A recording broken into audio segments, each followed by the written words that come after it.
Subscribe now and press the bell icon. Never miss an update. Hey everyone, welcome to my channel physics by Saurabh sir. लेके आ गया हूँ आज एक और वीडियो और टॉपिक का नाम है कैपेसिटेंस। तो देखते हैं यार आज की वीडियो में कि कैपेसिटेंस क्या होता है, किस किस चीजों पर डिपेंड करता है, और उसके बाद हमारा कैपेसिटर की जरूरत क्यों पड़ती है, ये क्या होता है, और बहुत सारे क्वेश्चंस के आंसर आज हम देखेंगे। ठीक है, तो यार स्टार्ट करते हैं। तो बेसिकली स्टार्ट करेंगे हम कैपेसिटेंस से। ठीक है ना, कैपेसिटेंस क्या चीज होती है यार? देखो, हमने पढ़ा था ना, हमारे पास एक कंडक्टर है, हम पिछली वीडियोस में भी देखते आए थे। हमारे पास अगर हम शेल पढ़ते थे, उस शेल को हम चार्ज देते थे और वो जो चार्ज होता था उसके सरफेस पे होता था ना। तो अब कैपेसिटेंस में हम ये पढ़ेंगे कि एक कंडक्टर कितना चार्ज होल्ड करके रख सकता है। बेसिकली अब हमने चार्ज क्यों देते थे, हम क्या देते थे, हम चार्ज क्यों दे रहे हैं उसको, तो हम कुछ बताते नहीं थे, जैसे कि हमने उसको चार्ज क्यों दे दिया। तो बेसिकली कैपेसिटेंस में हम ये पढ़ने वाले हैं कि एक कंडक्टर जो है वो कितना चार्ज होल्ड कर कर रख सकता है। कोई तो लिमिट होगी ना यार, ये थोड़ी है कि इनफाइनाइट चार्ज दे दोगे आप। ठीक है ना, कोई ना कुछ तो लिमिट उसके पास होगी। तो बेसिकली कैपेसिटेंस हमें ये बताता है कि एक कंडक्टर, हम उसके अंदर कितनी कैपेबिलिटी है कि वो एक कंडक्टर जो है कितना चार्ज होल्ड कर सकता है। तो बेसिकली कैपेसिटेंस, जैसे रेजिस्टेंस होती थी, रेजिस्टर और रेजिस्टेंस अलग चीज होती थी। जैसे कि हमारे पास एक रेजिस्टर होता था और इसकी रेजिस्टेंस हम आर लिखते थे। तो रेजिस्टेंस क्या होती थी? रेजिस्टेंस मेजर करता था इस बात को कि ये रेजिस्टर करंट को कितना अपोज करेगा। सिमिलरली जो कैपेसिटेंस होता है वो ये मेजर करता है कि उस कंडक्टर की कितनी एबिलिटी है चार्ज को होल्ड करने की। It is the measure of the ability of holding charges. ठीक है ना, तो यार एक बार इसकी डेफिनेशन लिख लो। हाँ, तो यार इसकी एक बार डेफिनेशन लिख लो। Electrical capacitance, the electrical capacitance of a conductor is a measure of its ability to hold electrical charges।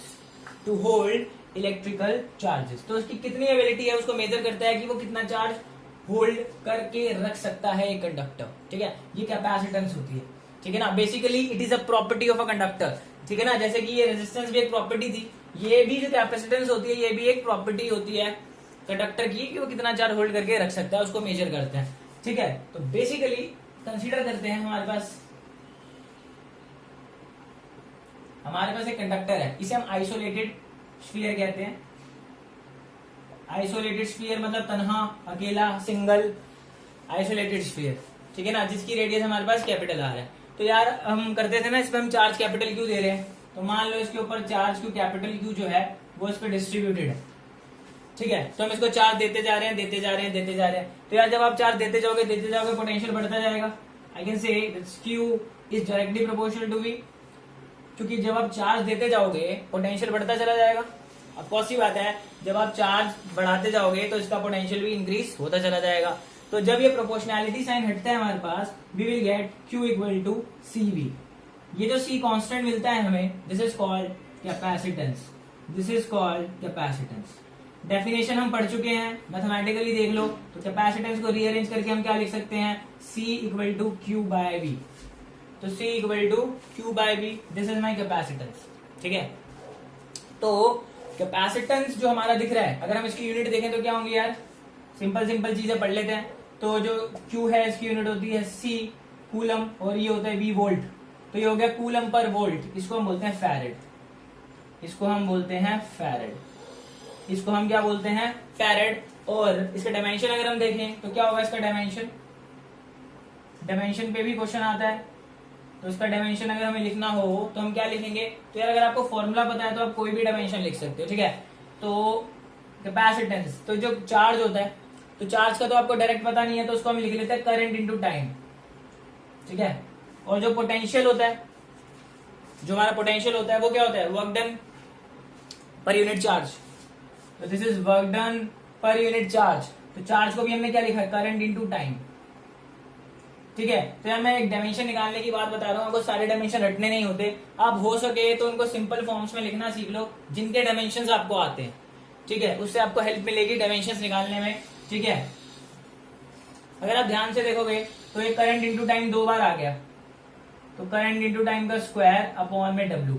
मैं होप करता हूं आपको इन सबके डायमेंशंस पता होंगे। करंट का डायमेंशन ए होता है तो कोई प्रॉब्लम नहीं है, तो यहाँ पे ए है तो ए का स्क्वायर इंटू टाइम का डायमेंशन टी स्क्वायर, और जो वर्क होता है उसका डायमेंशन क्या होता है, वर्क का डायमेंशन काफी कॉमन है और बहुत बार यूज होता है, ml2t-2, ml2t-2। तो अगर मैं सारी कंडीशंस को लिख दूं तो what will we get, m-1 l-2 t4 and a2। तो देख रहे हो, या तो डायमेंशन कभी भी किसी क्वांटिटी का आए तो उस फॉर्मूले को कोशिश करो कि ऐसी क्वांटिटीज में कन्वर्ट कर लो जिनके डायमेंशंस आपको पता है। तो आपने बड़ी ही आसानी से कैपेसिटेंस का जो डायमेंशन है लिख लिया, m-1 l-2 t4 and a2। ठीक है, तो बेसिकली अभी हमने बस जरा सा एक ओवरव्यू देखा है कि कैपेसिटेंस क्या होता है। ये एक प्रॉपर्टी होती है हमारे कंडक्टर की, ठीक है, जो मेजर करती है किस चीज को, कि इसकी कितनी एबिलिटी है, कि ये कितना चार्ज स्टोर कर सकता है। ठीक है ना, टू स्टोर द चार्जेस, तो स्टोर करने की एबिलिटी को मेजर करता है कैपेसिटेंस। ये एक प्रॉपर्टी होती है इस कंडक्टर की। जैसे मैंने चार्ज रखा, चार्ज बढ़ाऊंगा पोटेंशियल बढ़ेगा, प्रोपोर्शनैलिटी साइन हटता है, सी मिलता है, सी को हम कैपेसिटेंस कह रहे हैं मैथमेटिकली, और थ्योरी हमने लिख ली। Capacitance C equal to Q by V, unit farad, जिसको हम बोलते हैं कूलम पर वोल्ट। ठीक है, डायमेंशन के लिए मैंने आपको तरीका बताया, डायमेंशन हमारे पास आ गया।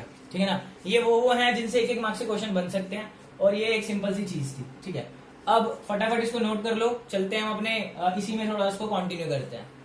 तो यार हमें में एक फॉर्मूला मिल गया, C equal to Q by V, C equal to Q by V, Q equal to C भी था ना, तो C equal to Q by V आ गया। तो जैसा कि आप देख रहे होगे कैपेसिटेंस अब मैं आपको दिख रहा है फॉर्मूले में, चार्ज भी है और पोटेंशियल भी है। ठीक है, तो अगर मैं आपसे पूछूं कैपेसिटेंस किस किस चीजों पे डिपेंड करता है, कैपेसिटेंस किस किस चीजों पे डिपेंड करता है, तो आप क्या बोलोगे, किन किन चीजों पे डिपेंड करता है?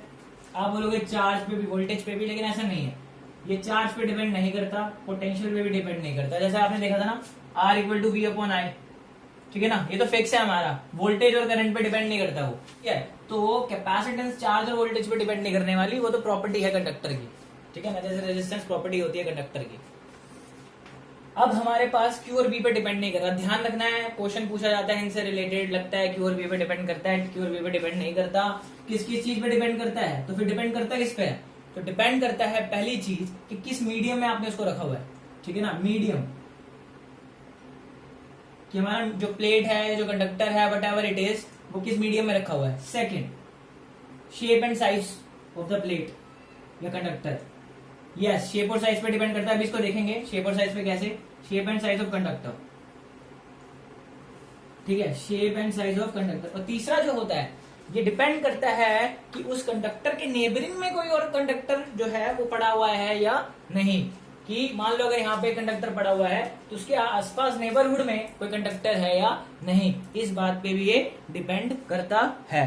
ठीक है, प्रेजेंस, तो इसको आप लिख सकते हो, presence of another conductor in its neighborhood।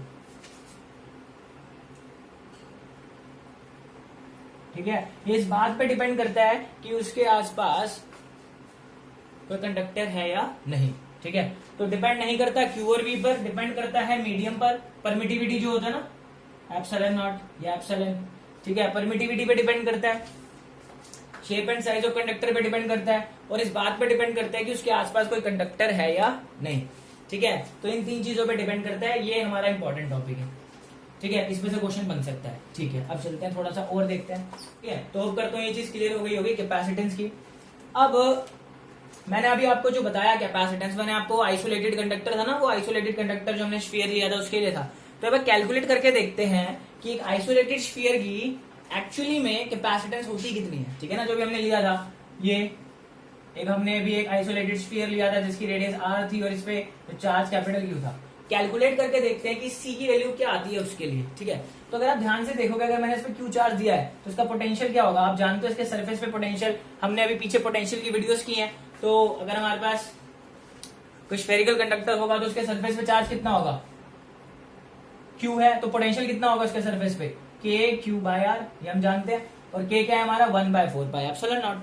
ठीक है, तो V निकल गया, फॉर्मूला क्या है हमारे पास, C equal to Q/V, C equal to Q/V। तो C की वैल्यू यहाँ पुट कर दो, तो Q कितना है हमारे पास, Q ही है, और V हमारे पास 1/4πε0 Q बाय R। तो Q से Q कैंसिल होता है, तो C आ जाता है हमारे पास 4πε0 R। ठीक है, 4πε0 R। तो अगर आप देखोगे तो ये कैपेसिटेंस है। कैपेसिटेंस किसकी है, हमारे आइसोलेटेड जो कंडक्टर था हमारे पास, स्फीयर जो हमने लिया है, आइसोलेटेड कंडक्टर की इतनी कैपेसिटेंस होती है। कैपेसिटेंस का मतलब आप समझते हो कि कितनी एबिलिटी है उसके अंदर चार्ज होल्ड करने की, कितना चार्ज वो होल्ड कर सकता है। ठीक है, तो अगर आप देखोगे हमारा कैपेसिटेंस किस पे डिपेंड कर रहा है, रेडियस पर। तो मैंने यहाँ पे लिखवाया था shape and size of a conductor. ठीक है, तो उसके डायमेंशन पे डिपेंड कर रहा है ये। ठीक है, अच्छी बात है अगर डिपेंड कर रहा है तो ये कैपेसिटेंस का फॉर्मूला काम आता है। कैसे आया, सिंपल है, पोटेंशियल का फॉर्मूला पुट कर दिया, बेसिक फॉर्मूले में हमें पोटेंशियल ये मिल गया कैपेसिटेंस। तो अभी तक हम कैपेसिटेंस पढ़ रहे थे। कैपेसिटेंस क्या होता है हमने देखा, कहां से आया, ठीक है, क्यों आया, किस किस चीज पे डिपेंड करता है, यूनिट क्या होती है, डायमेंशन क्या होता है, और ये हमने इसका कैपेसिटेंस निकाल लिया, जो किसका कैपेसिटेंस दे रहा है हमें, आइसोलेटेड स्फीयर का। ठीक है, ये इसकी कैपेबिलिटी आ गई, इसकी कितना चार्ज होल्ड करेगा। अच्छा, ये टॉपिक हमें क्लियर हो गया। अभी हमने एक यूनिट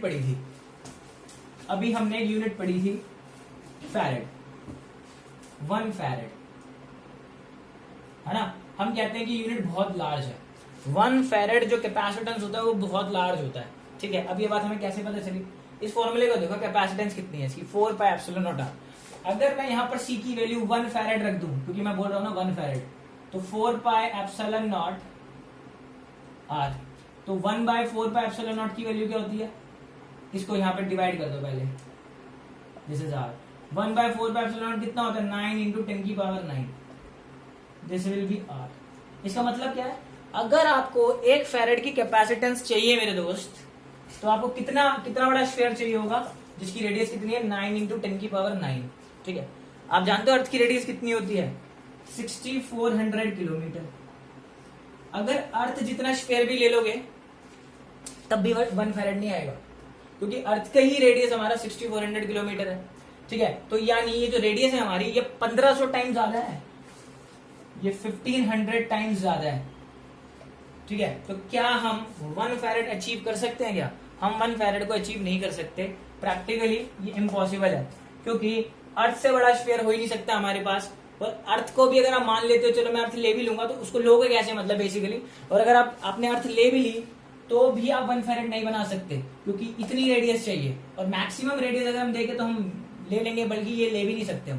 तो अर्थ से कितना कैपेसिटेंस होता है, अर्थ से बेसिकली हमें जो कैपेसिटेंस मिलता है, जब आप इस फॉर्मूले में डालोगे इसको, तो आपको कैपेसिटेंस मिलेगा। तो कैपेसिटेंस होता है इसका 711 माइक्रोफैरेड, 711 माइक्रोफैरेड होता है। ठीक है, तो बेसिकली मैक्सिमम से मैक्सिमम इतनी जा सकते हैं हम, 711 माइक्रोफैरेड। ठीक है, इससे ज्यादा हम नहीं जा सकते। और बेसिकली अगर आप देखोगे तो अर्थ को भी आप स्फीयर लेके नहीं बना सकते। हाँ, प्रैक्टिकल के लिए हम इसका C इन्फिनिटी लेते हैं, प्रैक्टिकल यूजेस के लिए हम अर्थ का कैपेसिटेंस इन्फिनिटी लेते हैं। तो यार ये छोटी छोटी बातें थी। ठीक है, तो अगर आपसे कोई पूछ ले 1 फैरेड आप एक्चुअली में अचीव कर सकते हो, हम कहेंगे प्रैक्टिकली पॉसिबल नहीं है, हम नहीं कर सकते, क्योंकि ऐसा करने के लिए हमें इतने बड़ा स्फीयर चाहिए होगा, जो कि पॉसिबल ही नहीं है, क्योंकि हमारी अर्थ ही 6400 किलोमीटर की है, यानी ये जो रेडियस है इससे 1500 टाइम्स ज्यादा है। तो अगर वो पूछेगा अर्थ का कैपेसिटेंस निकालो, तो हम पुट करके 711 माइक्रोफैरेड निकाल लेंगे। C यहाँ से निकल जाएगा, R को यहाँ पुट करना, यू विल गेट 711 माइक्रोफैरेड। ठीक है, तो अभी तक जो कहानी थी होप करता हूँ समझ में आई होगी। कैपेसिटेंस समझा रहा था मैं इतनी देर से, ये हमारा कंडक्टर के लिए हमने कैपेसिटेंस फाइंड कर ली। होप करता हूँ अभी तक समझ में आया होगा, कोई नई बात नहीं। और हाँ, 1 नंबर का क्वेश्चन इन्हीं में से कुछ ना कुछ आपको 1 क्वेश्चन नंबर का क्वेश्चन जो है इसमें मिल जाएगा। ठीक है, बहुत सिंपल था, कोई घबराने वाली बात नहीं है। ठीक है, तो चलते हैं हमारे नेक्स्ट टॉपिक पे, देखते हैं क्या है उसके अंदर और जानते हैं कुछ नई बातें। तो आओ यार, हमने कैपेसिटेंस सीख ली क्या होती है। अब चलते हैं concept of capacitor and its principle भी देखेंगे। तो कंसेप्ट कहां से आया कैपेसिटर का, क्या होता है ये, तो कहां से इसकी शुरुआत है। तो थोड़ा बैकग्राउंड में चलते हैं, अब थोड़ा थ्योरी पार्ट समझते हैं यार। वो तो कैपेसिटेंस में हमने समझ लिया, मैथमेटिकल क्या था, सिंपल कुछ भी नहीं था यार, 5 मिनट का काम है। बेसिकली अब जो कंसेप्ट आता है कैपेसिटर का, कैसे आया, उसका प्रिंसिपल क्या काम करता है, ध्यान से समझना है यार। ठीक है, तो बेसिकली पहला क्वेश्चन ये उठता है कि जो हमारा आइसोलेटेड कंडक्टर था, उसकी जो कैपेसिटेंस होती है ना, वो लो होती है, कैपेसिटेंस लो होती है। जो भी हमने आइसोलेटेड किया ना उसकी बात कर रहा हूं। तो आइसोलेटेड कंडक्टर आप उठाओगे अकेला तन्हा, उसका कैपेसिटेंस लो होगा, ठीक है। अब ऐसा क्यों होता है, अगेन उसका स्फीयर ले लेते हैं हम, ठीक है। अब अभी हमने देखा आप चार्ज बढ़ाते जा रहे हो, पोटेंशियल बढ़ता जा रहा है, चार्ज बढ़ाते जा रहे हो, पोटेंशियल बढ़ता जा रहा है, चार्ज बढ़ाते जा रहे हो, पोटेंशियल बढ़ता जा रहा है। यार एक लिमिट होगी ना उसकी भी। अब वो बोलेगा भाई बस अब मैं स्टोर नहीं कर सकता, ठीक है ना। तो उस स्टेज पे क्या होगा, जब वो बोल देगा भाई अब मैं स्टोर नहीं कर सकता, तो क्या होता है, कैसे होता है। तो देखो एक कॉन्सेप्ट को समझो, आप पोटेंशियल बढ़ाते जा रहे हो ना, ठीक है। तो इस पोटेंशियल की वजह से कुछ इलेक्ट्रिक फील्ड भी होगी। तो सरफेस जो होता है कंडक्टर का, उसके सरफेस के आसपास जो इलेक्ट्रिक फील्ड होती है वो सिग्मा बाय एप्सिलॉन नॉट होती है। क्या होती है, सिग्मा बाय एप्सिलॉन नॉट। इसके आसपास जो इलेक्ट्रिक फील्ड है, तो अगर आप चार्ज बढ़ा रहे हो, अगर इलेक्ट्रिक फील्ड में लिखता हूं डायरेक्ट, तो चार्ज बढ़ेगा तो सिग्मा भी बढ़ेगा, क्योंकि सिग्मा क्या होता है, चार्ज पर यूनिट एरिया, तो सिग्मा भी बढ़ेगा, तो इलेक्ट्रिक फील्ड बढ़ रही है। तो यानी जो कंडक्टर के आसपास की जो एयर है, मान लो एयर में रखा है, ये एयर है, एयर में इलेक्ट्रिक फील्ड बढ़ रही है, ठीक है ना। जैसे कि मान लो मेरा हाथ है जो स्फीयर है, तो इसके आसपास की जो एयर है उसमें इलेक्ट्रिक फील्ड बढ़ रही है। जैसे जैसे मैं चार्ज बढ़ाता जा रहा हूँ पोटेंशियल बढ़ता जा रहा है, और इलेक्ट्रिक फील्ड जो है एयर इस स्फीयर के पास, ये इलेक्ट्रिक फील्ड ना इंक्रीज होती चली जा रही है, इंक्रीज होती चली जा रही है, ठीक है। अब कोई दिक्कत नहीं है, हम बढ़ाते चले गए, बढ़ाते चले गए, बढ़ाते चले गए, ठीक है। अब हम एक लिमिट पे पहुंच गए, ठीक है। वो लिमिट जब इलेक्ट्रिक फील्ड की वैल्यू हो गई 3 × 10⁶ वोल्ट पर मीटर। क्या बोला मैंने, एक लिमिट होती है, हम एक लिमिट पे पहुंच गए। जब इलेक्ट्रिक फील्ड जैसे ही पहुंचेगा 3 × 10⁶ पे, वो गिव अप कर देगा। जो एक कंडक्टर का सरफेस है ये गिव अप कर देगा। अब कहेगा भाई मैं अब चार्ज स्टोर नहीं कर सकता, मेरी लिमिट क्रॉस हो चुकी है, ठीक है। जैसे आप पानी में बोतल में पानी भरते हो, तो नेक तक भर दिया, उसके बाद वो उसको स्टोर नहीं कर सकता, वो स्पिल आउट हो जाता है, सिंपल। सिमिलरली इस वैल्यू तक इलेक्ट्रिक फील्ड बढ़ता जा रहा है ना, इस वैल्यू तक तो वो स्टोर कर लेगा, ठीक है ना। तो जिस वैल्यू तक वो स्टोर करता है इलेक्ट्रिक फील्ड की, वो मैक्सिमम वैल्यू जब तक वो चार्ज स्टोर करता है, ठीक है ना। तो जैसे ही इलेक्ट्रिक फील्ड पहुंचेगी चार्ज बढ़ाने से, और इस इलेक्ट्रिक फील्ड पर जाकर आपका जो कंडक्टर है बस बोल देगा बस अब मुझसे नहीं हो रहा, उसको हम कंडीशन को हम बोलते हैं ब्रेक डाउन हो जाना। क्या बोलते हैं, ब्रेक डाउन हो जाना। तो यानी इस इलेक्ट्रिक फील्ड पे जाके ब्रेक डाउन हो जाएगा और शुरू हो जाएगी लीकेज, शुरू हो जाएगी लीकेज, ठीक है। इस फेनोमेना को कहते हैं कोरोना डिस्चार्ज। इस फेनोमेना को क्या कहते हैं, कोरोना डिस्चार्ज। तो बेसिकली कोरोना डिस्चार्ज क्या होता है, सिंपल लैंग्वेज में क्या समझाओगे, हमने एक स्फीयर लिया, हम चार्ज बढ़ाते जा रहे हैं, पोटेंशियल बढ़ रहा है, चार्ज बढ़ा रहे हैं, पोटेंशियल बढ़ रहा है, चार्ज बढ़ा रहे हैं, पोटेंशियल बढ़ रहा है। पोटेंशियल बढ़ने से कंडक्टर के आसपास इलेक्ट्रिक फील्ड बढ़ रही है। तो एक इलेक्ट्रिक फील्ड की जो है अगर मैं वैल्यू ले लूं 3 × 10⁶ वोल्ट पर मीटर, इस इलेक्ट्रिक फील्ड पे वो हाथ जोड़ देगा, भाई अब मैं चार्ज स्टोर नहीं कर सकता। तो जब वो हाथ जोड़ देगा मैं अब चार्ज स्टोर नहीं कर सकता, मैक्सिमम चार्ज स्टोर हो चुका है, उस कंडीशन को हम बोलते हैं दिस इज ब्रेक डाउन। वो ब्रेक डाउन हो चुका है और चार्ज लीकेज शुरू हो चुकी है, ठीक है। और इस फेनोमेना को हम कहते हैं कोरोना डिस्चार्ज। तो यानी कोरोना डिस्चार्ज कहते हैं उसको, ठीक है। ब्रेक डाउन हो गया। तो ब्रेक डाउन कब हुआ, जब इलेक्ट्रिक फील्ड की वैल्यू कितनी पहुंची, 3 × 10⁶, ठीक है। तो इसको हम बोलते हैं डाई इलेक्ट्रिक स्ट्रेंथ,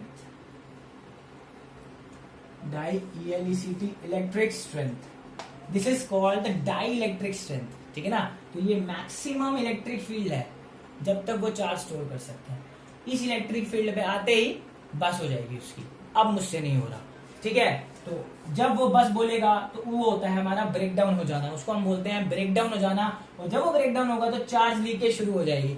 इस फेनोमेना को हम कहते हैं this is called the corona discharge होना, ठीक है, कोरोना डिस्चार्ज। तो होगा क्या इससे, और हाँ, जिस इलेक्ट्रिक फील्ड पे होता है उसे डाइलेक्ट्रिक स्ट्रेंथ कहते हैं। ये एयर के लिए लिखा है मैंने, क्योंकि ये जो कंडक्टर मैंने रखा है एयर में रखा है। तो एयर में जब ये पहुंचेगी इलेक्ट्रिक फील्ड, तब लीकेज शुरू हो जाएगी, ठीक है ना। तो कोरोना डिस्चार्ज। अब सवाल ये उठता है ये लीकेज हुआ क्यों, ठीक है ना। ये लीकेज हुआ कैसे, मतलब बेसिकली रीजन क्या था। सोच के देखो यार, एयर है, एयर के अंदर भी तो कुछ एटम्स मॉलिक्यूल्स होंगे ना।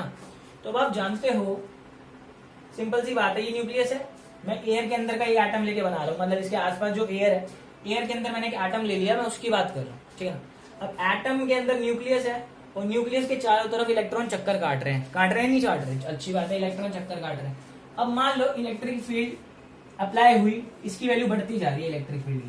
तो इलेक्ट्रिक फील्ड क्या करेगी, ये जो इलेक्ट्रॉन घूम रहा है उस पर फोर्स लगाएगी, इलेक्ट्रॉन पे ऑफकोर्स सी बात है फोर्स लगाएगी, सीधी सी बात है। तो जब ये इलेक्ट्रॉन पे फोर्स लगाएगी, तो जब मैं धीरे धीरे चार्ज को बढ़ा रहा था तब तो ये इलेक्ट्रिक फील्ड इतनी स्ट्रांग नहीं है कि ये इलेक्ट्रॉन पे इतनी फोर्स लगा दे कि ये बाहर ही निकल जाए, ठीक है ना। इलेक्ट्रॉन पे इतनी फोर्स लगा दे कि अब इलेक्ट्रॉन को वैसे किधर खींचेगा, इलेक्ट्रिक फील्ड जाती है पॉजिटिव टू नेगेटिव, तो इलेक्ट्रॉन पे फोर्स कहां लगेगी, इस तरफ लगेगी, कंडक्टर की तरफ। तो यानी बेसिकली ये इलेक्ट्रॉन अभी अपने एटॉमिक उसमें अपने जो उसका ऑर्बिट है उसमें घूमता रहेगा, ठीक है। अभी और बढ़ा दिया तो इलेक्ट्रिक फील्ड और बढ़ गई, लेकिन ये अभी भी घूम रहा है।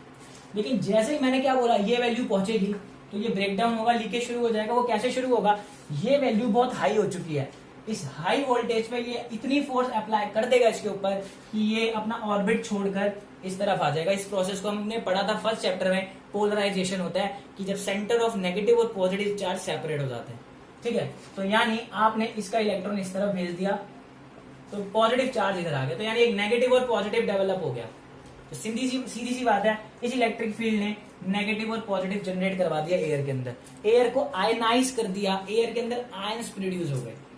सिंपल सी बात, इलेक्ट्रिक फील्ड बहुत हाई हुई, उसने इलेक्ट्रॉन पे इधर फोर्स लगाया, पॉजिटिव चार्ज उधर हो गया, पोलराइजेशन हो गई एयर के अंदर, तो आयंस प्रोड्यूस हो गए, ठीक है ना। तो चार्ज प्रोड्यूस हो गया, ठीक है। इसे हमने बोल दिया आयनाइज एयर, हमारी आसपास की जो एयर थी वो आयनाइज हो गई, ये कॉन्सेप्ट है। अब सोचो सिंपल सा लॉजिक, ठीक है। मान लो ये लीकेज कब शुरू हुई, ये जो लीकेज थी कितने चार्ज पे शुरू हुई, मान लो मैंने 10 चार्ज दिए थे, 10 चार्ज देते ही इस पे पहुंच गया मैं इलेक्ट्रिक फील्ड पर, और इस इलेक्ट्रिक फील्ड की वजह से ब्रेकडाउन हो गया। अब सोचो मैं उसके बाद 11वां चार्ज देने की, 10 तक तो मान लो इतना आया, कुछ नहीं हुआ। अब जब मैं जैसे 11वां चार्ज ऐड करवाऊंगा, मतलब एक और चार्ज, तो होगा क्या, ये पॉजिटिव चार्ज इसके ऊपर नहीं आएगा। वो आपको कैसे दिखेगा मैं समझाता हूं। जैसे ही मैंने इसको 11वां चार्ज दिया तो वो इस 11वें चार्ज जैसे इसको मिला तो ये हो जाएगा, क्योंकि 10 तक तो सब नॉर्मल है। जैसे ही मैं 11वां दूंगा बस बोल देगा, बस बोलते ही इलेक्ट्रिक फील्ड हाई हो जाएगी, ये पॉजिटिव नेगेटिव डेवलप हो जाएगा। तो जो मैंने इसको पॉजिटिव चार्ज दिया है वो इस नेगेटिव चार्ज से न्यूट्रल हो जाएगा। एक बार फिर से, 10 चार्ज तक तो कुछ भी नहीं हुआ, सब नॉर्मल था। जैसे ही मैंने 11वां चार्ज दिया, इस इलेक्ट्रिक फील्ड से हम थोड़ा सा और आगे बढ़ गए, ब्रेकडाउन हुआ, लीकेज हुआ, कोरोना डिस्चार्ज की वजह से ये जो 11वां चार्ज जो मैंने दिया, इलेक्ट्रिक फील्ड ने इसको पोलराइजेशन करवा दिया, ये नेगेटिव इस पॉजिटिव वाले चार्ज से मिलकर न्यूट्रल हो जाएगा। तो यानी यहां पे तो रह गए 10 के 10 चार्ज। तो 11वां चार्ज जो मैंने दिया वो गया कहां, वो 11वां चार्ज आपको यहां नजर आएगा। एक बार फिर से, जैसे ही मैंने 11वां चार्ज दिया, इलेक्ट्रिक फील्ड जो थी वो इतनी स्ट्रांग हो गई, मतलब इससे ज्यादा हो गई या इतनी भी हो गई, इतनी स्ट्रांग हो गई कि उसने इलेक्ट्रॉन को निकाल लिया बाहर, इलेक्ट्रॉन को इस तरफ खींचा और प्लस इधर आ गया, पोलराइजेशन हो गया 11वें चार्ज पर, ये पॉजिटिव है। तो अब ये जो 11वां चार्ज है अब वो इस नेगेटिव के साथ मिल जाएगा। 10 तक तो कुछ नहीं था ना ऐसा, 10 तक तो इलेक्ट्रिक फील्ड कंट्रोल में थी, 11वें में बस बोल दिया उसने। तो 11वें में बस बोलते ही ये पॉसिबिलिटी हुई, इलेक्ट्रॉन और जो पॉजिटिव चार्ज मिल गया, तो ये तो हो गए न्यूट्रल, वहां रह गया 10 का 10 चार्ज। और अब देखो वो जो पॉजिटिव चार्ज आपने यहां दिया था उसको, अब आपको ऐसा लगेगा कि वो देखो एयर में आ गया, क्योंकि ये नेगेटिव तो न्यूट्रल हो गया, ये पॉजिटिव आपको एयर में दिखने लग जाएगा। ये बात कह रहा हूं मैं, ठीक है ना। तो आपको ऐसा लगेगा आपने चार्ज दिया इसको, लेकिन आपको मिला एयर के अंदर, आपने चार्ज दिया इसको, मिला एयर के अंदर, आपने चार्ज दिया इसको, मिला एयर के अंदर। इसलिए मैं कह रहा हूं इसको लीकेज, इसलिए मैं इसको कह रहा हूं लीकेज। तो चार्ज देखो फिक्स हो गया, चार्ज फिक्स हो गया, इसलिए ही मैं कहता हूं Q is directly proportional to V, क्योंकि चार्ज मेरा फिक्स हो गया, ठीक है। ये कॉन्सेप्ट होता है कोरोना डिस्चार्ज। मैं बोलना नहीं चाहता था इस शब्द को, बट पढ़ाने के लिए बोलना पड़ा, तो ये हमारा टॉपिक है। तो अब समझ में आया कि लीकेज है, कैसे कोरोना डिस्चार्ज काम करता है, ब्रेकडाउन क्या होता है और डाइलेक्ट्रिक स्ट्रेंथ क्या होती है। मैक्सिमम इलेक्ट्रिक फील्ड होती है, ठीक है ना, जिसमें वो ब्रेकडाउन होना शुरू होता है, ठीक है। तो अब मैंने आपको 10 और 1 का एग्जांपल देके समझा। 2 चार्ज देते तो 2 और ज्यादा, और ये सिग्नल थोड़ी है, और भी बहुत सारे होंगे तो वो उससे मिल जाता, फिर आपको वो चार्ज वहां नजर आता, ठीक है ना। तो ऐसे समझना है लीकेज को। ऐसा नहीं है कि जो आपने चार्ज दिया वो उछल के बाहर आ गया, ऐसा नहीं हुआ। ऐसा हुआ है कि जो आपने चार्ज दिया वो उससे न्यूट्रल हो गया और उसका जो पॉजिटिव था वो आपको ऐसे नजर आएगा। तो इसलिए जो एयर थी वो आयनाइज हो गई, ठीक है। तो होप करता हूं क्लियर होगा यार ये टॉपिक। तो ये हमारा टॉपिक होता है। और ऐसे तो अगर आप ध्यान दोगे, ऐसा हो रहा है, चार्ज हमारा फिक्स हो चुका है, ठीक है। तो हम कैपेसिटेंस लिमिटेड हो गई, कैपेसिटेंस जो है हमारी लिमिटेड हो गई है, हम कैपेसिटेंस को नहीं बढ़ा पा रहे हैं, क्योंकि कैपेसिटेंस हमें और चाहिए लेकिन हम बढ़ा नहीं पा रहे, क्योंकि चार्ज देंगे तो निकल गया। ठीक है, तो अगर हमें कैपेसिटेंस बढ़ानी है तो क्या करेंगे, अभी आपने फॉर्मूला देखा था C = 4πε0r, तो यानी आपको उसका R बढ़ाना पड़ेगा, यानी आपको उसका साइज बड़ा करना पड़ेगा। साइज बड़ा कर दो, यहाँ पे तो हम लिमिटेड रह गए, लेकिन यहाँ पे R बढ़ा दो, उसका कैपेसिटेंस आपको मिल जाएगी हाई। लेकिन प्रॉब्लम है इसमें, आप थोड़ी चाहोगे कि आपका कैपेसिटर बड़ा हो। प्रैक्टिकल एप्लीकेशंस जो है वो तो फिर बेकार हो गया, इनकन्वीनियंस है, वो तो इनकन्वीनियंस देगा हमें, क्योंकि जो रेडियस बढ़ जाएगा तो आपका तो कैपेसिटर बड़ा हो गया ना। हम क्या चाहते हैं, हमारा डिवाइस छोटे से छोटा हो, तो यहाँ पर हमारी प्रॉब्लम क्रिएट हो गई। ठीक है, तो फटाफट यार इसको नोट कर लो, समझ में आया होगा पक्का, 100% समझ में आया होगा। नहीं समझ में आया फिर से रिवाइंड करना, बिल्कुल क्लियर हो जाएगा। ठीक है, तो यार चलते हैं अब नेक्स्ट टॉपिक पे। ये लिमिटेशन थी, इस वजह से हमने कंसेप्ट लेके आए कैपेसिटर का।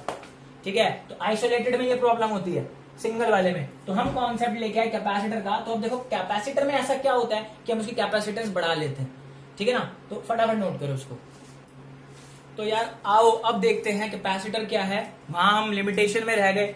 अब देखते हैं कैपेसिटर कैसे इंट्रोडक्शन हम इसका लेते हैं, क्या होता है ये, इसका यूज क्या है, वो तो ठीक है, वो तो भी पढ़ेंगे, वो तो पढ़ना ही है। कैपेसिटर कैसे आया अब, ठीक है, वहां हमने देखा वहां हम लिमिटेड रह गए, कैपेसिटेंस नहीं बढ़ पा रही, प्रॉब्लम हो गई।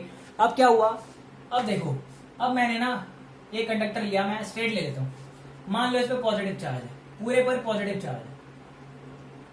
ठीक है, एक बात बताओ, मैंने एक पॉजिटिव चार्ज अपनी जेब में डाला और मैं यहाँ पे चलने लगा।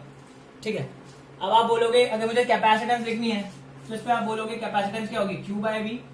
Q आपको पता है, V आप निकाल लो, पोटेंशियल आप यहाँ डाल दो, कैपेसिटेंस आ जाएगी। ठीक है, अच्छी बात है, बहुत अच्छी बात है। ठीक है, तो ये आइसोलेटेड कंडक्टर है, मैंने स्ट्रेट ले लिया, सिंपल। तो मैं आ रहा हूं जेब में डालकर एक पॉजिटिव चार्ज, और ये इसको रिपेल करेगा, मुझे वर्क करना पड़ेगा। उसी work done per unit charge को पोटेंशियल कहते थे ना, तो पोटेंशियल हमने फाइंड कर लिया, मान लो, तो वो V आया। तो अगर मैं इसकी कैपेसिटेंस लिखूंगा तो C = Q/V लिख दूंगा, कोई दिक्कत वाली बात ही नहीं है।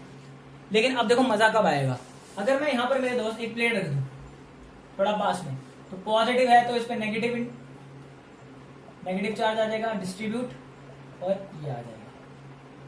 ठीक है, अब देखो ये जो सी लिखी मैंने इसके लिए लिखी जब ये अकेली थी। अब देखो जब मैंने ये लगा दिया, अब क्या होगा, अब देखो, आप सोच के देखो क्या होगा। मैं फिर से आ रहा हूं, मुझे अगेन अब मुझे पोटेंशियल निकालना है, तो मैं फिर से आ रहा हूं यहाँ पर, मैं फिर से आ रहा हूं अपनी जेब में वो डालकर। ठीक है, ये देखो, ये मुझे रिपेल करेगा, जो मुझे पहले रिपेल ही कर रहा था, तो मुझे वर्क करना पड़ेगा इसके अगेंस्ट। अब अगर आप नोटिस करते हो, अब मेरी हेल्प हो रही है। मान लो अगर पहले मुझे 10 जूल वर्क करना पड़ रहा था, ठीक है, मान लो मैं 1 कूलम चार्ज लेके आ रहा हूं, तो 10 जूल वर्क करना पड़ रहा था पहले मुझे। जब मैंने ये वाली प्लेट लगा दी, अब सोचो, ये पॉजिटिव प्लेट रिपेल करेगी मुझे, ये पॉजिटिव प्लेट रिपेल करेगी मुझे, लेकिन अब देखो ये नेगेटिव भी तो है। अगर मैंने अपनी जेब में पॉजिटिव चार्ज रखा है तो ये मुझे अट्रैक्ट भी तो करेगी, ये मुझे अट्रैक्ट भी तो करेगी। तो क्या मुझे उतना ही वर्क करना पड़ेगा? नहीं, अब मेरी हेल्प हो रही है। अब ये जो प्लेट है ये कुछ हद तक मेरी हेल्प कर रही है, यानी इसका मतलब अगर ये मुझे कुछ अट्रैक्ट कर रही है तो मेरा काम हल्का हो गया। ठीक है ना, अगर आपके सर पे कोई भार रखा है, या फिर अगर आप कोई स्क्वैट्स मार रहे हो, अगर आप एक्सरसाइज कर रहे हो, अगर स्क्वैट्स में कोई अगर आपकी हेल्प कर दे तो आप, बहुत सी बात है ना, आपको वर्क कम करना पड़ेगा, जो कि आप लास्ट के सेट्स में करते हो। तो बेसिकली 10 जूल है, तो मान लो अब जो पोटेंशियल है ये 10 जूल पर 1 कूलम, अब जो मुझे वर्क करना पड़ेगा वो करना पड़ेगा 8 जूल पर 1 कूलम। तो ये पहला पोटेंशियल था, ये बाद का पोटेंशियल है। तो अगर मैं नई कैपेसिटेंस लिखूंगा C डैश, तो मैं क्या लिखूंगा, Q/V डैश। अब मैं आपसे ये पूछना चाहता हूँ, V डैश में और V में कौन बड़ा है? V डैश और V में V बड़ा है, V डैश कम हो गया।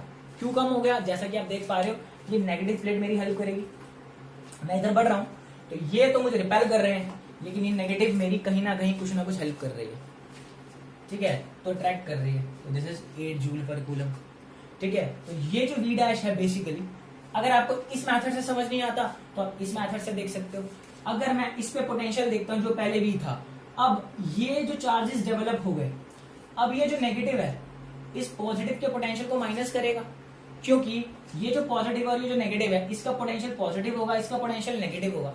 तो ये वाला जो पोटेंशियल है नेगेटिव वाला, इस पॉजिटिव वाले को कुछ तो कैंसिल आउट करेगा। ठीक है, कैंसिल आउट करेगा, और ये कुछ हद तक इसको ऐड करेगा, क्योंकि पास में है, ये नेगेटिव चार्ज इसके पास में है। ठीक है। तो जो एंड इफेक्ट होगा, मतलब एंड में जो आपका रिजल्टेंट होगा वो एट द एंड पोटेंशियल को डिक्रीज करेगा, क्योंकि नेगेटिव वाला पास में है, पॉजिटिव वाला दूर है। ठीक है, ये बेसिकली इसको माइनस करेगा ज्यादा और ये इसमें ऐड करेगा कम। ठीक है, तो कुल मिला के जो एंड में आपको रिजल्ट दिखेगा वो आपको दिखेगा कि प्लेट रखने की वजह से पोटेंशियल डिक्रीज हो रहा है, तो V dash is less than V। ठीक है, तीसरा केस देखो, ये पहला केस था, दूसरा केस था। तीसरे केस में क्या देखा, अगर मैं इसको अर्थिंग कर दूं तो सारा पॉजिटिव चार्ज तो निकल गया। अब जो इसमें ये पॉजिटिव चार्ज उसमें ऐड हो रहा था, अब तो वो भी कम हो गया। अब जो मैं नई कैपेसिटेंस लिखूंगा वो लिखूंगा Q by V double dash. अब ये जो V डबल डैश है ये तो और भी ज्यादा छोटा हो गया, V डबल डैश तो और भी ज्यादा छोटा हो गया, क्योंकि ये जो पॉजिटिव चार्ज के पोटेंशियल को बढ़ा रहा था, अब ये क्या कर रहा है, अब ये तो वो चला गया चार्ज, तो अब जो ऐड हो रहा था वो भी नहीं हो रहा, तो पोटेंशियल तो और घट गया।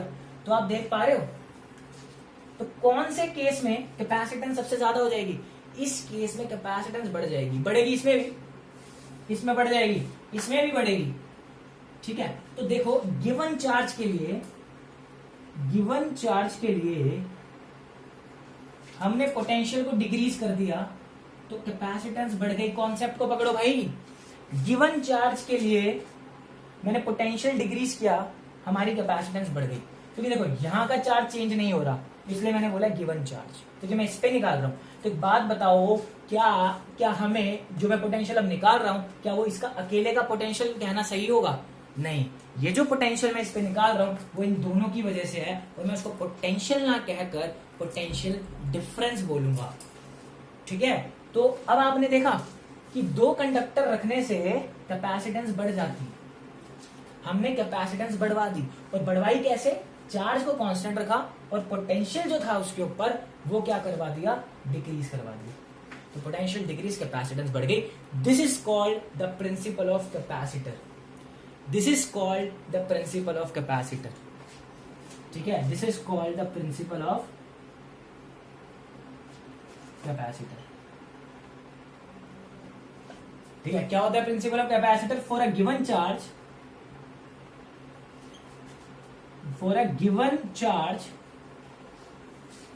a given charge, the capacitance can be increased, the capacitance can be increased by reducing its potential, by reducing its potential। Principle आया तो ये देखना, और ये लॉजिक समझ में आ गया होगा ना, नेगेटिव इसके पास है तो इसके पोटेंशियल को डिक्रीज करेगा, ये इससे दूर है लेकिन बढ़ाएगा, लेकिन इसका घटाना ज्यादा है क्योंकि ये पास है। ठीक है, तो एट द एंड जो आपको मिलेगा वो रिजल्टेंट ये मिलेगा कि पोटेंशियल घट गया। तो अगर आप इस चार्ज को अर्थिंग कर दोगे तो एड वाला हट ही गया, तो और डिक्रीज हो गया, तो कैपेसिटेंस और ज्यादा बढ़ गई। ठीक है, तो इस चीज को हम बोलते हैं मेरे दोस्त प्रिंसिपल ऑफ कैपेसिटर। तो गिवन चार्ज के लिए पोटेंशियल लोअर करके हमने कैपेसिटेंस बढ़वा दी। तो यहां से कॉन्सेप्ट निकलता है हमारे दो कंडक्टर्स का, दो कंडक्टर्स को हम प्रैक्टिकली काम में लेते हैं। तो अब जो डेफिनेशन आएगी, अब आपको रटना नहीं पड़ेगा कि why there is two conductors, क्योंकि पीछे की कहानी जो थी वो आप लोग जानते हैं। ठीक है, अब आप लिख लीजिए कैपेसिटर की definition. A capacitor in general it's the arrangement of, और डिवाइस भी कहते हैं, ऑफकोर्स ये डिवाइस है। In general is an arrangement of two conductors, is an arrangement of two conductors separated by an insulating medium, separating by an insulating medium that is used to store electric charge and electric energy। अब इसके बारे में पढ़ेंगे, definition है capacitor की, that is used to store electric charge and electrical energy। ठीक है ना, तो आपने देखा होगा डेफिनेशन में बोला कंडक्टर अरेंजमेंट, किसका अरेंजमेंट, दो कंडक्टर्स का अरेंजमेंट है ये। ठीक है, कितने कंडक्टर्स का अरेंजमेंट है, दो कंडक्टर का। दो कंडक्टर का क्यों है, क्योंकि काम हमारा इसी से बन रहा है, कैपेसिटेंस इसी से बढ़ रही है। ठीक है, तो इस वजह से हम दो कंडक्टर का अरेंजमेंट बोलते हैं कैपेसिटर को, और इसे कंडेंसर भी कहा जाता है। क्या कहा जाता है, कंडेंसर। तो मैंने आपको डेफिनेशन लिखवा दी। तो कंडेंसर है या कैपेसिटर है, वो दो हमारी जो कंडक्टर का जो होता है वो अरेंजमेंट होता है। ठीक है ना, separated by some distance and which is used to store charge and electrical energy. ठीक है, तो अभी सिर्फ हमने पढ़ी कैपेसिटेंस की डेफिनेशन और उसका प्रिंसिपल। ठीक है, कि कैसे हम वहां लिमिटेशन से यहां पहुंचे, और ये कैपेसिटेंस की डेफिनेशन कैपेसिटर की डेफिनेशन, या कंडेंसर भी कहते हैं उसको, इसकी डेफिनेशन आ गई। ठीक है, तो ये करता क्या है बेसिकली, अब इसका यूज क्या है। ठीक है, कैपेसिटर समझ आ गया, सब कुछ दिक्कत है, कोई दिक्कत नहीं है, पूरी थ्योरी बताई है। कैपेसिटर बेसिकली करता क्या है, एक तरीके का डिवाइस है। कैपेसिटर डिवाइस होता है, कैपेसिटेंस उसकी प्रॉपर्टी। अब देखो ये जो कैपेसिटर है ये चार्ज को स्टोर करता है, चार्ज को स्टोर करता है। अब चार्ज को स्टोर करके क्या मिलता है, ये चार्ज को स्टोर करने की वजह से इसमें इलेक्ट्रिकल एनर्जी स्टोर हो जाती है, मतलब बेसिकली बोलो एनर्जी स्टोर हो जाती है। तो ये एनर्जी को स्टोर करता रहता है, करता रहता है, करता रहता है, और एकदम से फेंक देता है, मतलब जिसको चाहिए होती है उसको दे देता है। तो बैटरी भी वही काम करती है, बैटरी भी तो एनर्जी ही देती है। तो इसका क्या अलग काम है, ये कैसे अलग है बैटरी से, तो ध्यान से समझो।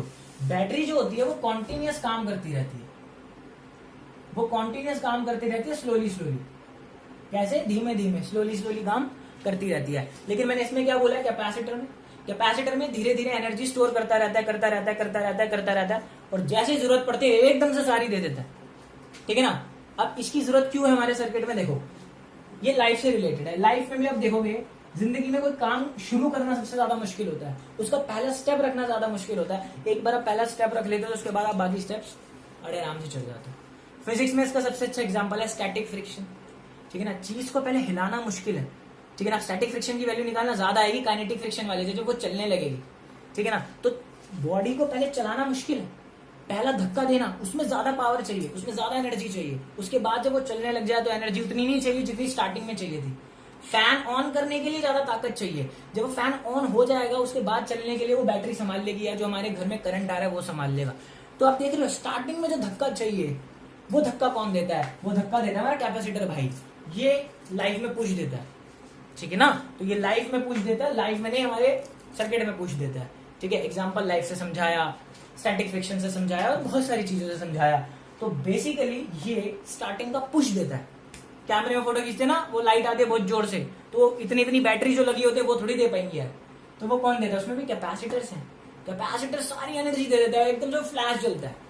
ठीक है ना, जैसे फादर और मदर पैसे जोड़ते हैं बच्चे के लिए पूरी जिंदगी, और जब वो कॉलेज में जाता है तो इकट्ठा सारा पैसा दे देते हैं उसकी कॉलेज की पढ़ाई के लिए, सिंपल ये वाला। तो सारी जो एनर्जी है वो एकदम से दे देता है। ठीक है ना, तो जस्ट एप्लायंस को स्टार्ट करने के लिए ये यूज होता है। तो एनर्जी स्टोर करता रहेगा, करता रहेगा, करता रहेगा, और एकदम से सारी दे देगा एनर्जी। ठीक है, तो बेसिकली चार्ज स्टोर जो होता है वो प्लेट पे होता है, जो भी हम दो कंडक्टर रखेंगे उनकी प्लेट्स पर होता है। ठीक है, और जो एनर्जी स्टोर होती है, इसके अंदर जो एनर्जी स्टोर होती है, जब हम प्लेट्स को साथ में रखते हैं ऐसे कुछ डिस्टेंस पर, तो एक इलेक्ट्रिक फील्ड डेवलप होती है इनके अंदर। तो जो हमारी जो एनर्जी है वो इस इलेक्ट्रिक फील्ड के अंदर स्टोर होती है। जो स्पेस होता है ना, ये जो स्पेस के अंदर इलेक्ट्रिक फील्ड है, हमारी एनर्जी उसमें स्टोर होती है। प्लेट्स में नहीं स्टोर होती, प्लेट्स पे तो चार्ज है, एनर्जी हमारी अंदर स्टोर होती है। ठीक है ना, तो कोई भी ये सवाल भी आता है कि कहाँ एनर्जी स्टोर होती है, तो गैप में, गैप के अंदर इलेक्ट्रिक फील्ड है उसमें। ठीक है, तो अब जो हमने डेफिनेशन पढ़ी थी, तो दोस्तों अब जो हमने डेफिनेशन पढ़ी थी अब हम उसको चेंज कर देते हैं, क्योंकि पहले हमने पढ़ा था Q is directly proportional to V। ठीक है, अब इस बार हम क्या पढ़ेंगे, अब हमने कितने कंडक्टर ले लिए मेरे दोस्त, अब इस बार हमने 2 कंडक्टर ले लिए, किसी भी शेप और साइज के ले लिए मैंने, या मैंने पैरेलल बताए थे आपको समझाने के लिए, वो वाला कॉन्सेप्ट समझाने के लिए। तो Q positive and Q negative. ठीक है, तो इस बार इसका पोटेंशियल V पॉजिटिव, इसका पोटेंशियल V नेगेटिव। तो इस बार जो चार्ज होगा मेरे दोस्त, वो हमने एक प्लेट का ले लिया मैग्नीट्यूड। ठीक है ना, मैग्नीट्यूड तो दोनों का सेम है, चार्ज देखो नेचर अलग है। इस बार पोटेंशियल के प्रोपोर्शनल ना होकर मेरे दोस्त किसके प्रोपोर्शनल होगा, पोटेंशियल डिफरेंस। तो इस बार यहां से C जो निकलेगा वो क्या होगा, Q by V, the potential difference, जिसको आप क्या बोलोगे, V positive minus V negative. तो पहली डेफिनेशन और दूसरी डेफिनेशन में फर्क है, वहां पोटेंशियल था मेरे दोस्त और यहां पर पोटेंशियल डिफरेंस है। प्लीज इस चीज को ध्यान रखना, बहुत काम आएगा, बेसिक कॉन्सेप्ट है। तो बाकी यूनिट तो सब सेम रहेगी, क्योंकि पोटेंशियल डिफरेंस और पोटेंशियल की यूनिट तो सेम है, तो सब कुछ सेम है। तो डेफिनेशन हमारी ऐसी हो जाती है। और ये चार्ज क्या है, चार्ज हम किसी भी एक प्लेट का मैग्नीट्यूड है उस चार्ज का। ठीक है, नेचर नहीं ले रहा, मैग्नीट्यूड ले रहा हूं, तो ये कैपेसिटेंस आ गई। ठीक है, तो आपने ये देख लिया कैपेसिटर की कहानी, कि 2 कंडक्टर क्यों यूज हुए, क्योंकि हम कैपेसिटेंस बढ़ा पा रहे थे। वही प्रिंसिपल होता है, for a given charge potential decreases, capacitance increases, this is called the principle. फिर हमने कैपेसिटेंस की डेफिनेशन देखी, क्या होते हैं, अरेंजमेंट ऑफ 2 कंडक्टर्स, डिस्टेंस कुछ रख दिया हमने, चार्ज स्टोर करने का काम आते हैं, इलेक्ट्रिकल एनर्जी स्टोर करने का काम आते हैं। क्यों चाहिए होते हैं हमें, ताकि ये जो पहला धक्का देना होता है, स्टार्टिंग में जो पहला पुश देना होता है, अपनी एनर्जी को एकदम से रिलीज करके ये वो पहला धक्का दे देता है। जैसे फैन में जो कैपेसिटर होता है, देखा ना, कंडेंसर व्हाइट कलर का कभी देखा होगा, वो भी क्या करता है, जो फैन को जब जस्ट टर्न कराना होता है, जस्ट ऑन करना होता है, high amount of energy needed, तो एनर्जी ये भैया देते हैं हमारे। और जब फैन चलने लगता है तो एनर्जी स्टोर करने लगता है, फिर पूरा चार्ज हो जाता है। ठीक है, तो ये काम करता है, तो इसलिए इसका यूज है। यूज भी पता चल गया, डेफिनेशन भी पता चल गई, और इसकी हमने मैथमेटिक्स भी देख ली थोड़ी सी, जो दोबारा चेंज हुई। ठीक है, तो ये हमारी जो कहानी थी, ये हमारी थी कैपेसिटर की। तो यार ठीक है, आपको कैपेसिटेंस समझ में आ गया। बाकी के जो टॉपिक है हम करेंगे नेक्स्ट वीडियो में। मैंने आज आपको इंट्रोडक्शन दिया है, क्या बैकग्राउंड, क्या आगे का, क्या पीछे का, सब कुछ बता दिया है। अब जो हमारी डेरिवेशंस वगैरह होंगी और जो क्वेश्चंस होंगे वो हम शुरू करेंगे नेक्स्ट वीडियो से। तो होप करता हूँ यार आज की वीडियो जो है आपको समझ में आया होगा, चीजें कैसे काम करती हैं। और फिर मिलते हैं नेक्स्ट वीडियो में, तब तक के लिए ध्यान रखो अपना, स्टे होम, स्टे सेफ।